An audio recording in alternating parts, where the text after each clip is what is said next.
Hello everyone, my name is Krishna Yadav. आज हम बात करने वाले हैं टैक्स के बारे में। थर्ड ईयर बीकॉम में फिफ्थ सेमेस्टर में एक सब्जेक्ट है डायरेक्ट टैक्स। उसमें एक चैप्टर है रेसिडेंशियल स्टेटस। आज मैं वो पढ़ाने वाला हूँ। तो टैक्स आई थिंक सबको पता है टैक्स किसे कहते हैं। टैक्स दो प्रकार का होता है, एक होता है डायरेक्ट टैक्स और दूसरा होता है इनडायरेक्ट टैक्स। अब क्वेश्चन ये है कि डायरेक्ट टैक्स किसे कहते हैं। जो हम डायरेक्टली गवर्नमेंट को पे करते हैं ना, उसको बोलते हैं डायरेक्ट टैक्स। डायरेक्ट टैक्स भी दो प्रकार का होता है, यहाँ देखिए। एक होता है इनकम टैक्स और दूसरा होता है वेल्थ टैक्स। 2016 में अरुण जेटली ने वेल्थ टैक्स को डिसेबल कर दिया है, मतलब खत्म कर दिया है। अभी वेल्थ टैक्स नहीं भरना पड़ता, उसके जगह पे एक अलग सा है टैक्सेशन है, उसको मैं पढ़ाऊंगा जब मैं क्लास में आपके सामने आऊँगा तब। अब उसको ज़्यादा एक्सप्लेन करूँगा तो वीडियो बहुत ज़्यादा बड़ा हो जाएगा। और सेकेंड में है income tax. Income tax I think हर एक नागरिक को पता है। अभी आपने बहुत ज़्यादा फेमस हुआ था इसी शायद जो चेंजेस हुआ ना हमारा बजट में, तो स्लैब रेट सब लोग अपने व्हाट्सएप पर स्टोरी में शेयर कर रहे थे। स्लैब रेट कि अगर आपका मतलब 0 से लेकर 2.5 लाख तक अगर आपकी इनकम है पर ईयर, तो आपको बिल्कुल भी टैक्स नहीं भरना। लेकिन अगर आपका इनकम 2.5 लाख से 5 लाख के बीच में है तो आपको 5% टैक्स भरना पड़ता है। तो ये होता है स्लैब रेट। इसको बोलते हैं इनकम टैक्स। इनकम टैक्स का मतलब होता है जो भी आप जितना कमाते हो ना, उसका आपको कुछ परसेंट आपको गवर्नमेंट को टैक्स भरना पड़ता है, वो होता है इनकम टैक्स, राइट। अब बात करते हैं इनडायरेक्ट टैक्स। इनडायरेक्ट टैक्स वो टैक्स होता है जो हम इनडायरेक्टली गवर्नमेंट को पे करते हैं। हम डायरेक्टली नहीं पे करते, इनडायरेक्टली पे करते हैं। जैसे कि अगर हम कोई सामान परचेज करने जाते हैं तो उस प्रोडक्ट में ऑलरेडी टैक्स इंक्लूड होता है, तो इसका मतलब हम वहाँ पर टैक्स भर रहे हैं। और इनडायरेक्ट टैक्स सब लोग भरते हैं, जितने भी लोग हैं सब लोग इनडायरेक्ट टैक्स भरते हैं। डायरेक्ट टैक्स वो भरता है जिसकी आमदनी बहुत ज़्यादा होती है, जिसकी इनकम बहुत ज़्यादा होती है। लेकिन इनडायरेक्ट टैक्स हर एक इंसान को भरना पड़ता है। इनडायरेक्ट टैक्स पहले बहुत सारा था, जैसे कि सेल्स टैक्स हो गया, वैट हो गया, एक्साइज ड्यूटी हो गया, वगैरह वगैरह। अब इन सबको मिला करके कंबाइन करके एक नाम दिया गया, इसको बोलते हैं GST, goods and sales tax.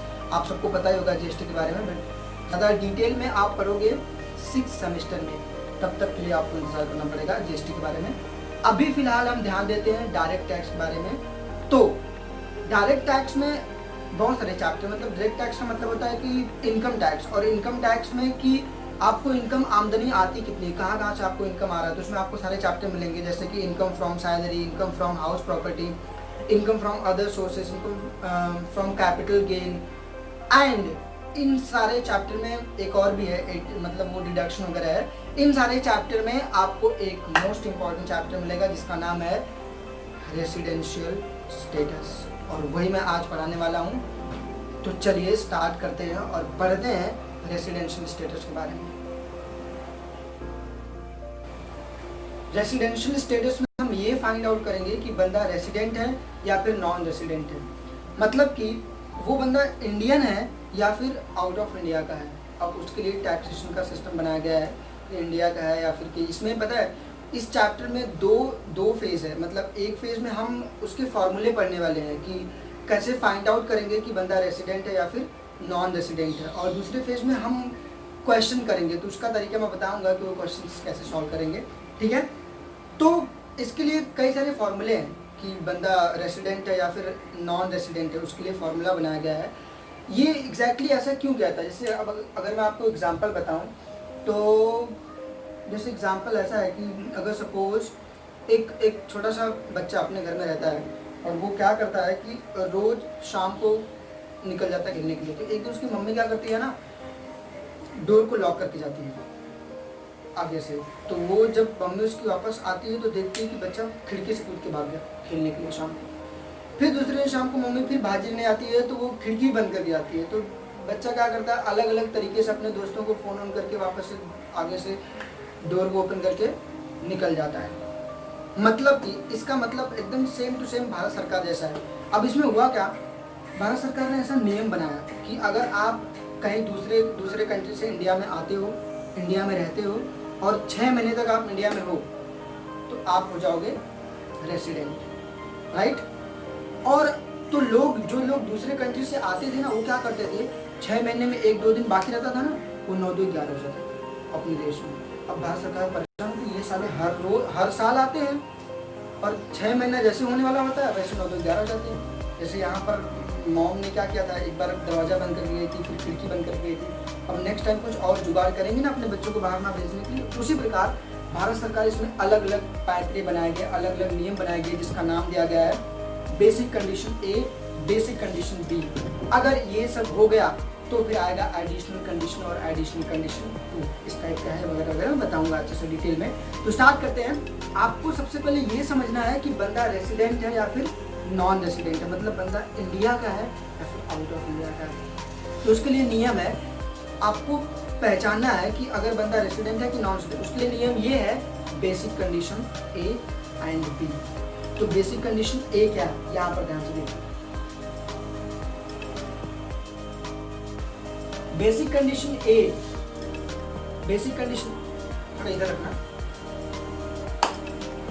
Basic condition A, basic condition A ये बोलता है कि you have to stay in India at least 182 days और मोर। अगर आप इंडिया में 182 दिन से ज़्यादा रुक जाते हैं तो आप क्या कहलाएंगे पता है, रेसिडेंट। ध्यान से सुनना, यहाँ पे तो लिखा है, एक और वर्ड लिखा हुआ है इन प्रीवियस ईयर। इसका मतलब समझते हो, इन प्रीवियस ईयर का मतलब होता है, अच्छा ये प्रीवियस ईयर असेसमेंट ईयर मैं समझाऊंगा अभी, 2 मिनट रुक जाओ मैं समझाता हूँ। तो बेसिक कंडीशन ये है कि you have to stay in India at least 182 days और मोर इन प्रीवियस ईयर। अगर आप पिछले साल, मतलब अगर आप प्रीवियस ईयर में 182 दिन से ज़्यादा रुक जाते हैं तो आप क्या कहलाओगे, रेसिडेंट। और अगर आप ऐसा नहीं करते हैं, मैंने अभी बताया था ना आपको, जस्ट वो एग्जांपल दिया था। तो लोग क्या करते थे, जैसे 182 डेज होने वाला होता था, लोग यहाँ से 9 2 11 हो जाए, मतलब 180 दिन रुके और यहाँ से चले गए। तो अब उसका उनका कैलकुलेशन होगा तो पता चला कि भाई साहब ये तो 180 दिन रुके और ये 180 दिन, मतलब अगर 2 दिन ही ना रुको तो भी तो वो अच्छा खासा हो गए ना, इंडिया का रेसिडेंट, मतलब इंडिया में कमाया मैं और यहाँ से निकल गए। तो ऐसे लोगों के लिए बेसिक कंडीशन नंबर 2 बनाया गया है, मतलब बी बनाया गया है। बेसिक कंडीशन बी क्या बोलता है, you have to stay in India at least 60 days in previous year. आपको प्रीवियस ईयर में कम से कम 60 दिन होना चाहिए, लेकिन उसके साथ साथ प्रीसीडिंग प्रीवियस ईयर में आपको 365 दिन होना चाहिए, मतलब 4 प्रीसीडिंग प्रीवियस ईयर में आपको 365 डेज होना चाहिए। ये था बेसिक कंडीशन बी। अब इन दोनों कंडीशन को ध्यान से समझना। बेसिक कंडीशन ये क्या बोलता है कि अगर आप 182 दिन से ज़्यादा रुक गए तो आप क्या कहलाओगे, रेसिडेंट। अगर बाय द वे आप वो नहीं करते हो, अगर आपने वो फुलफिल नहीं किया तो हम कहाँ पहुँचेंगे, बेसिक कंडीशन बी पर, राइट। बेसिक कंडीशन बी क्या बोलता है कि आपको प्रीवियस ईयर में कम से कम 60 दिन होना चाहिए, कम से कम मतलब 60 दिन से ज़्यादा होना चाहिए, और साथ ही साथ पिछले 4 प्रीसीडिंग प्रीवियस ईयर में आपको 365 दिन यहाँ पर इंडिया में होना चाहिए, तब जाके आप क्या कहलाओगे, रेसिडेंट कहलाओगे। अब ध्यान से सुनना, मैं आपको बताने वाला हूँ कि what is previous year and what is the assessment year. ये टैक्सेशन का 2 मोस्ट इंपॉर्टेंट क्वेश्चन होता है, कभी कभी ऑब्जेक्टिव में पूछा जाता है। तो प्रीवियस ईयर किसे कहते हैं, जिस ईयर में आप कमा रहे हो ना वो होता है प्रीवियस ईयर, और जिस ईयर में आपको टैक्स भरना है वो होता है आपका असेसमेंट ईयर। मतलब अगर हम अपने एकेडमिक ईयर की बात करें तो 2020 और 21 ये आपका प्रीवियस ईयर है, और असेसमेंट ईयर क्या होगा 2021 एंड 22। मतलब हम कमाएंगे ये साल में लेकिन टैक्स भरेंगे असेसमेंट ईयर मतलब 2021 और 22 में। तो याद रखना प्रीवियस ईयर किसे कहते हैं, those year in which you are earning the income, that is the previous year, and if you are preparing to pay the tax, that is assessment year. हम कमा इस साल में लेकिन भरेंगे असेसमेंट ईयर। समझ में आया पक्का? तो बेसिक कंडीशन ए और बेसिक कंडीशन बी ये है रेसिडेंट के लिए। अगर बेसिक कंडीशन ए आप फुलफिल कर देते हो तो आप क्या कहलाओगे, रेसिडेंट। और अगर आपने बेसिक कंडीशन ए फुलफिल नहीं किया तो आप कहाँ जाओगे, बेसिक कंडीशन 2 चेक करने। और बेसिक कंडीशन 2 क्या है कि प्रीवियस ईयर में आपको एटलीस्ट 60 डेज होना चाहिए, और उसके साथ साथ आपको 4 प्रीसीडिंग प्रीवियस ईयर में आपको कम से कम 365 दिन होना चाहिए। अगर ये बात क्लियर हो गई तो मैं बता देता हूँ कि प्रीसीडिंग प्रीवियस ईयर किसे कहते हैं।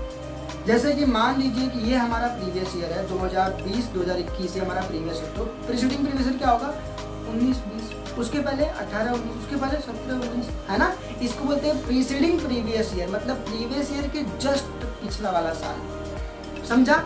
तो आपको प्रीवियस ईयर में 60 दिन कैलकुलेशन देखना है और पिछले 4 प्रीसीडिंग प्रीवियस ईयर में 365 दिन का कैलकुलेशन देखना है, तब जाके आप कहलाओगे रेसिडेंट। अगर आपने बेसिक कंडीशन ए फुलफिल किया तो रेसिडेंट, ए फुलफिल नहीं किया तो बी चेक करो, अगर बी फुलफिल कर दिया तो रेसिडेंट, और अगर आपने बी भी फुलफिल नहीं किया, मतलब बी वाले कैटेगरी में भी आपका नहीं आया, तो आप क्या कहलाओगे, नॉन रेसिडेंट। अब एक मोस्ट इम्पॉर्टेंट कौन सी इम्पॉर्टेंट, मोस्ट इम्पॉर्टेंट बात ध्यान से सुनो, मेरी बात एकदम ध्यान से सुनना, कि बेसिक कंडीशन 3 जगह हम अप्लाई नहीं करेंगे, 3 जगह, 1 2 3, ये तीनों जो मैं नाम बोलूँगा ना, ये नाम अगर आएगा तो यहाँ पर आप बेसिक कंडीशन बी को अप्लाई मत करना। और ये तीनों क्या है, ध्यान से सुनो। पहला, एम्प्लॉयमेंट पर्पस, अगर बंदा एम्प्लॉयमेंट पर्पस की वजह से इंडिया में आ रहा है तो वहाँ पर हम बेसिक कंडीशन बी को अप्लाई नहीं करेंगे, ओनली हम बेसिक कंडीशन ए अप्लाई करेंगे। और अगर ए फुलफिल किया तो रेसिडेंट, नहीं फुलफिल किया तो नॉन रेसिडेंट, समझा।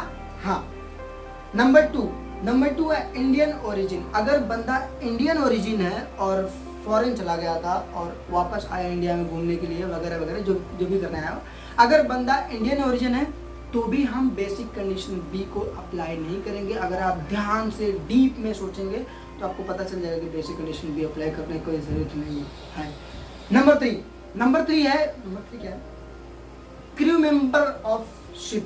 अगर बंदा, सामने वाला बंदा, आप नहीं, आप तो आपकी पूरी खानदान इंडिया, सॉरी, आप तो इंडिया में ही है। अगर क्रू मेंबर ऑफ शिप, अगर बंदा किसी शिप का क्रू मेंबर है, शिप मतलब पानी में वाला शिप होता है ना, अगर आपकी शिप पानी वाला होता है, ओके, अगर बंदा किसी शिप का क्रू मेंबर है तो वहाँ पर भी हम बेसिक कंडीशन बी अप्लाई नहीं करेंगे, मतलब वहाँ पर भी हम सिर्फ बेसिक कंडीशन ए देखेंगे, राइट। और ये मैंने आपको इतना जितना बताया है ना, इसको अगर आपने लिख भी लिया होगा और समझ भी लिया होगा, फिर भी बिना क्वेश्चन के आपके लिए समझना मुश्किल है। तो इसके लिए हम एक क्वेश्चन सॉल्व करेंगे, समझ में आया, पक्का। इलस्ट्रेशन नंबर 1 देखो, यहाँ पर क्या दिया हुआ है, Rakesh leaves India for the first time on December 20, 2004 during the financial year 11-12. He came to India once on May 27, 2011 for the period of 45 days. Determine his residential status for the assessment year 2012-13. मतलब ये बंदा, अब यहाँ पर बोला है कि आपको यहाँ पर बताना है रेसिडेंशियल स्टेटस उसका, कि वो बंदा रेसिडेंट है या फिर नॉन रेसिडेंट है। असेसमेंट ईयर 12-13 का मतलब प्रीवियस ईयर हम क्या देखेंगे, 11 और 12। अब यहाँ पर तो कुछ दिया हुआ है कि प्रीवियस ईयर में बंदा कितना दिन रहा, सिर्फ 45 डेज। अब बात करते हैं basic condition A. Basic condition A क्या बोलता है कि कम से कम आपको इंडिया में 182 दिन 182 डेज से ज़्यादा होना चाहिए। ये है क्या, फुलफिल कर रहा है क्या, ये नहीं। अब अगर बेसिक कंडीशन ए फुलफिल नहीं होता है तो आ जाओ बेसिक कंडीशन बी पर। बेसिक कंडीशन बी क्या बोलता है कि इंडिया में एटलीस्ट आपको 60 डेज होना चाहिए और उसके साथ साथ 4 प्रीसीडिंग प्रीवियस ईयर में आपको 365 डेज होना चाहिए। तो ये तो 45 डेज ही है, तो जाहिर की बात है बेसिक कंडीशन बी भी कंप्लीट नहीं कर रहा है, इसलिए ये क्या कहलाएगा, he is supposed to be called as the non resident Indian, मतलब NRI। अब यहाँ पर ध्यान देना, यहाँ पर सॉल्यूशन देखो, यहाँ पर क्या लिखा हुआ है, सिंस, देखो जो सॉल्यूशन लिखा हो ये से आपको लिखना, अपने लैंग्वेज में इंग्लिश में बना के लिखना। Since Rakesh comes to India only for 45 days in the previous year 11-12, he does not satisfy any of the basic conditions laid down in the section 6(1). He is therefore non-resident in India for the assessment year 12-13। वो basic condition दोनों भी apply नहीं किया, इसलिए वो क्या कहलाएगा, non resident. समझ में आया, चलो। Question number 2. Ravi comes to India for the first time on April 16, 2009. During his stay in India, वो 2009 में इंडिया आ चुका था, वो बंदा, ध्यान से सुनना, वो 2009 में इंडिया आ चुका था। During his stay in India he stays in Delhi up to April 10, 11 and thereafter remains in Goa till his departure. मतलब वो कुछ दिन दिल्ली में रहा, कुछ दिन गोवा में रहा, तो भाई अल्टीमेटली वो रहा कहाँ, इंडिया में ही रहा। अब यहाँ पर क्वेश्चन आता है कोई डिपार्चर मतलब यहाँ से गया कब। Departure from India on October 2 तारीख को यहाँ से वो 9/11 हो गया, मतलब अक्टूबर तक वो बंदा इंडिया में रहा 2011-12 में।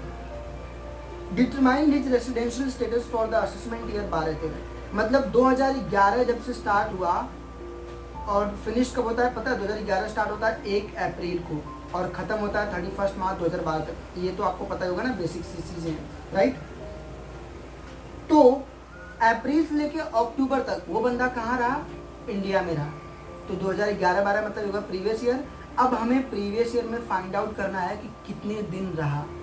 तो पूरा अप्रैल रहा, अप्रैल का कितना दिन होता है, 30 दिन का, राइट। पूरा अप्रैल रहा 30 दिन, मई रहा 31 डेज मतलब 31 डेज।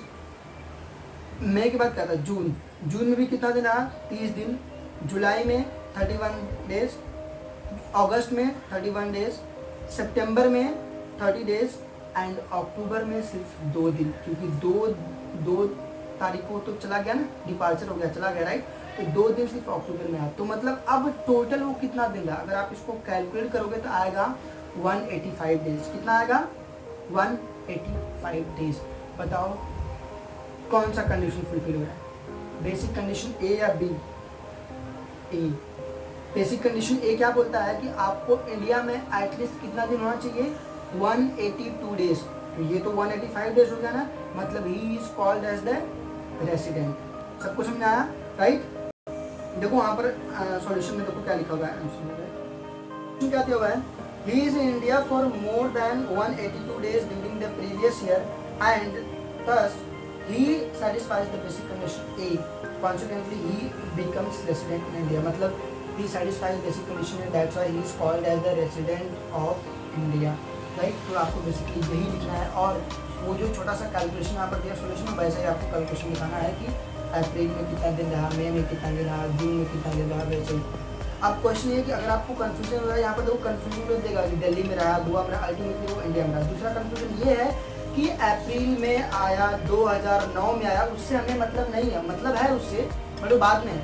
अभी हमें मतलब सिर्फ सबसे पहला कैलकुलेशन क्या है, प्रीवियस ईयर का देखना हो। प्रीवियस ईयर क्या है, 11-12 का। हम सबसे पहले ये कैलकुलेट करेंगे कि प्रीवियस ईयर में कितना है।